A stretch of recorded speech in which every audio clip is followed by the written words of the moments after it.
This hearing of the Subcommittee on Delivering on Government Efficiency will come to order. Welcome, everyone. Without objection, the chair may declare a recess at any time. I recognize myself for the purpose of making an opening statement. Welcome, everyone, to today's DOGE Subcommittee hearing on federal real estate. This is an area where the Trump administration is taking long overdue action.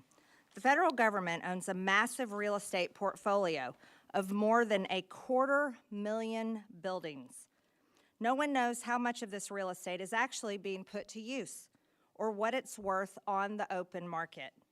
Here's what we do know. Taxpayers spend about $10 billion annually just to operate and maintain all of it. American taxpayers have been drowning in debt, inflation, unaffordable grocery prices, high interest rates, and have been suffering to get by, all while the federal government is pouring billions of dollars into wasteful, empty office buildings and luxurious high-end furniture, which they, the American taxpayers, can't even afford themselves. It's quite a hypocrisy. These buildings sat largely empty during the entire Biden administration, which kept federal office workers at home long after the COVID-19 pandemic ended.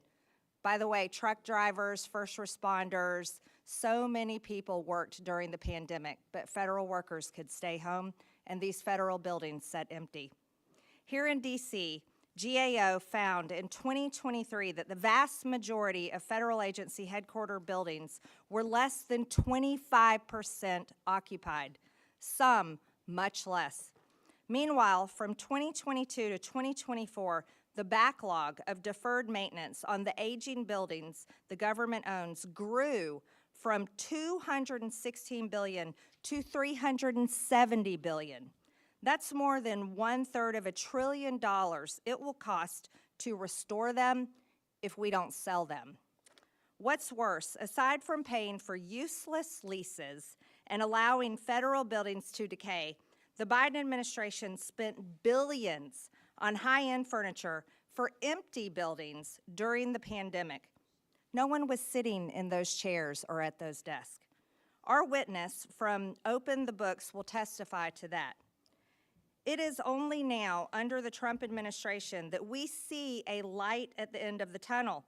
This administration is taking historic action on reducing the size of the government and with it, a significant reduction in the useless office space that is claimed to be essential for the government to operate.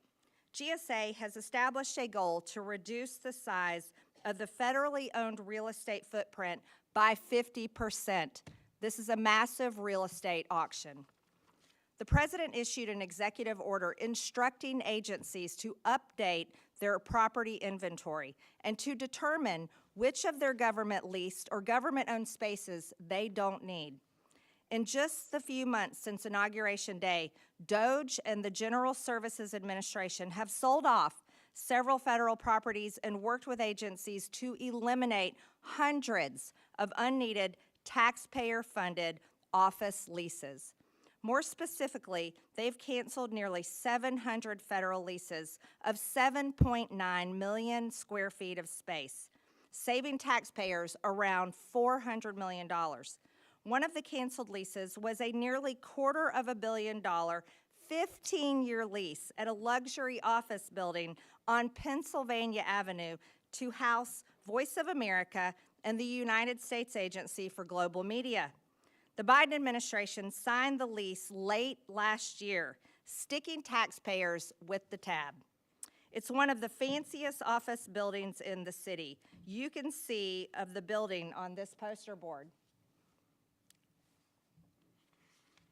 Incredible.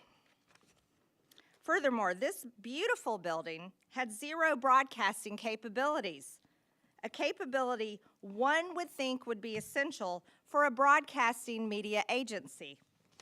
The cost to taxpayers to build out the building with broadcasting capabilities, $130 million. The Biden team wanted to move USAGM and Voice of America from this building that we are sitting in today into that luxury space. Instead, the president is shutting down the whole state-run media operation, and taxpayers will be spared a $250 million lease and millions more for renovations and security measures. This is just one example of countless egregious abuses of leases and contracts being paid out across the federal government. Another egregious abuse of taxpayer dollars regarding federal property was the $200 million the FBI received last year for a new headquarters in Maryland. While the FBI was going after the American people, parents at school board meetings, and many others, our federal government gave them hundreds of millions of dollars of American tax dollars for a brand new, beautiful headquarters. Federal agencies shouldn't be maintaining empires at taxpayer expense. That's why GSA, the federal landlord agency driving this reform process, plans to lead by example. Imagine that. It intends to vacate its current headquarters building in downtown DC and co-locate with another agency.